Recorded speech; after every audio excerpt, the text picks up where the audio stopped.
కాబట్టి అందరూ కూడా మాతో పాటు పాడండి. మేము పాడే పాటలని మీకు వచ్చు, అవి కూడా మాతో పాటు మీ గొంతు కలిపి పాడితే ఇంకా పుణ్యం. ఎవరి పుణ్యం వాళ్ళతో మాత్రమే ఉంటుంది. పక్క వాళ్ళ పుణ్యం మనకు రాదు.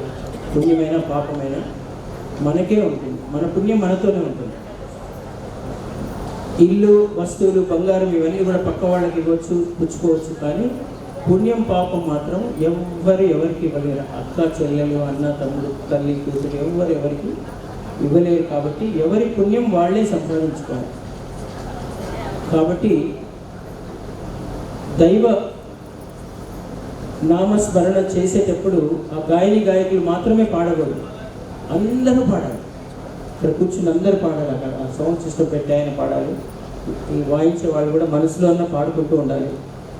ఎవరు పాడుకుంటే వాళ్ళకి పుణ్యం అలా వస్తుంది. కాబట్టి చప్పట్లు కొట్టడం కూడా అంతే.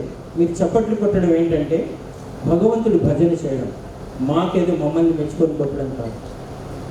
ఎంత బాగా మీరు చప్పట్లు కొడితే ఆ రెండు చేతులతో అంత భజన జరుగుతుంది. అలాగే చప్పట్లు కొట్టడం వల్ల ఇంకో లాభం ఉంది, మధ్యలో చెప్తాను మీకు. సో మీరంటే బాగా చప్పట్లు కొట్టకపోతే అప్పుడు చెప్తాను. సో ఒక్కసారి భగవంతుడి తలుచుకొని చప్పట్లు కొట్టండి.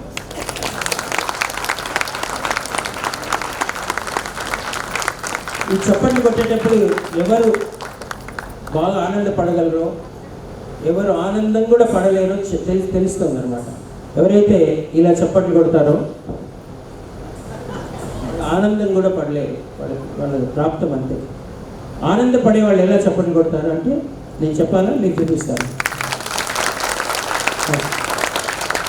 అందుకే ఆనందించడం ఒక యోగం, ఆనందాన్ని పంచడం ఒక భోగం, ఆనందపడకపోవడం ఒక రోగం.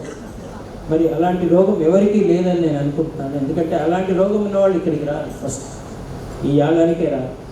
ఈ యాగానికి వచ్చారు, అమ్మవారిని దర్శనం చేస్తున్నారంటే మీరందరూ కూడా చాలా సంపన్నులని అర్థం. సంపన్నులు అంటే మంచి ఆరోగ్యం, ఆనందం ఉన్నవాళ్ళు సంపన్నులు, డబ్బున్నవాళ్ళు కాదు.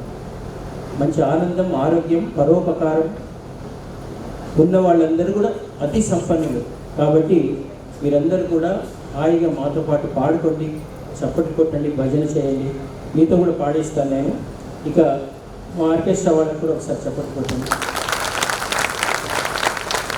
మా సౌండ్ సిస్టమ్ అనేది కూడా ఒకసారి చప్పట్లు కొట్టండి. వీళ్ళిద్దరు లేకపోతే మేము వేస్ట్.